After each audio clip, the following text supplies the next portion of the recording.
The world is governed by institutions that are not democratic. The World Bank, the IMF, the WTO.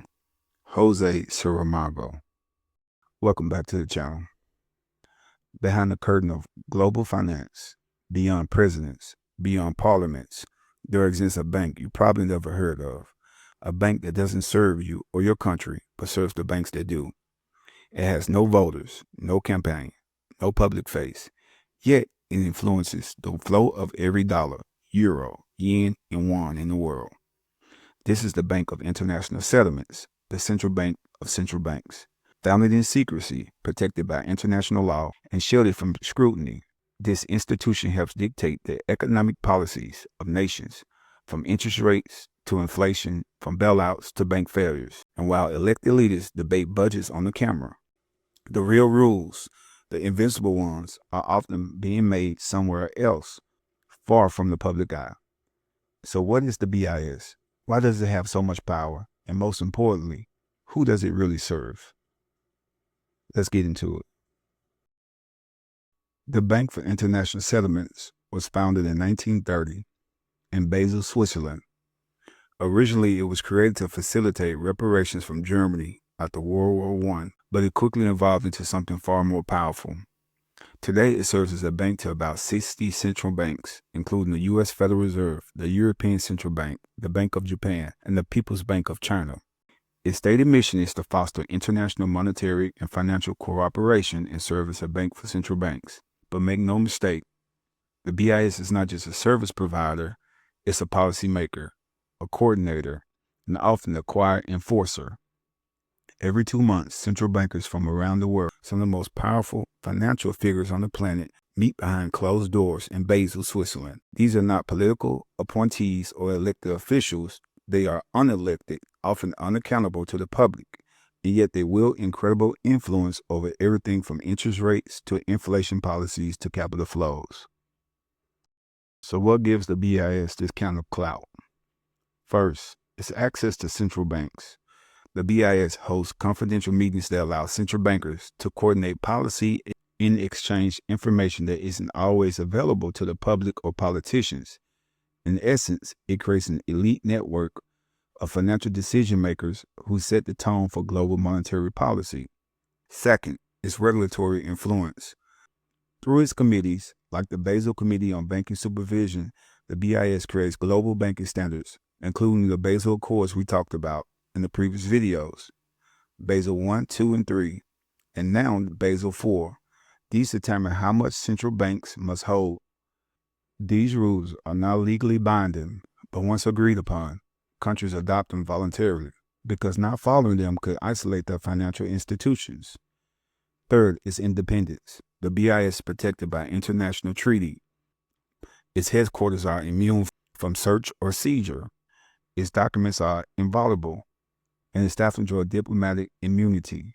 This makes it one of the most legally protected institutions in the world, with nearly sovereign status. And finally, its credibility. The BIS employs top analysts and former central bankers. It's seen as the think tank of global finance. When it speaks, markets and policymakers listen.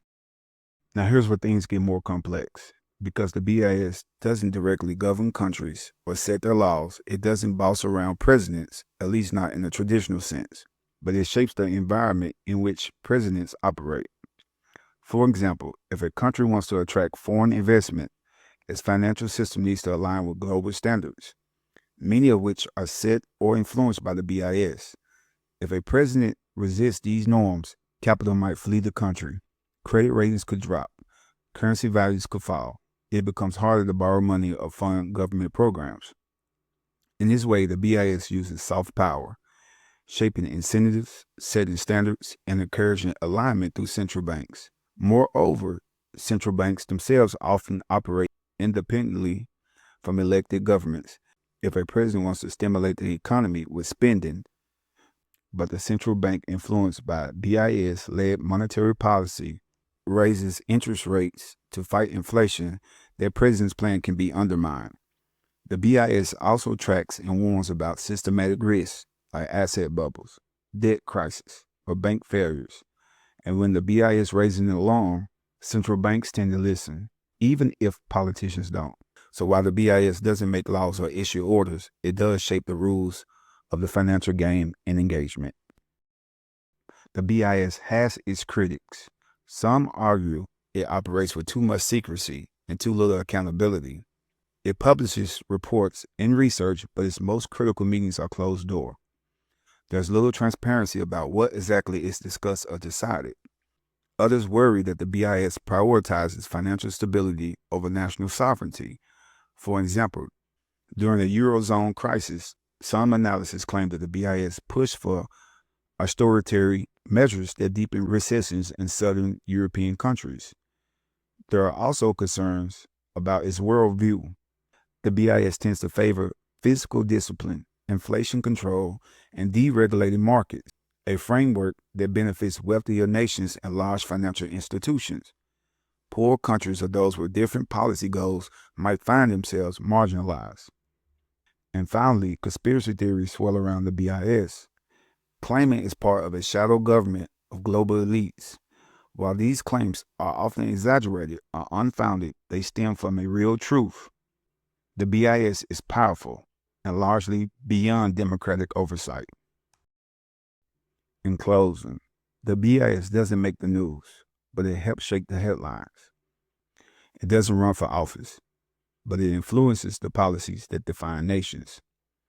And while we vote for leaders and blame them when economies crash, the BIS remains untouched, unseen, and often unknown. Its defenders say it keeps the system stable. That's it, the last line of defense against financial chaos. Its critics say it's the ultimate power without accountability, a ghost government of the global economy. But whether you trust it, fear it, or had no idea it existed, the BIS is real. Its influence is real. And in a world where money rules policy and policy shapes your life, understanding who writes the rules is no longer optional. This isn't just about banks. It's about power and who really has it. Please comment, share, and like and subscribe to the channel. Peace.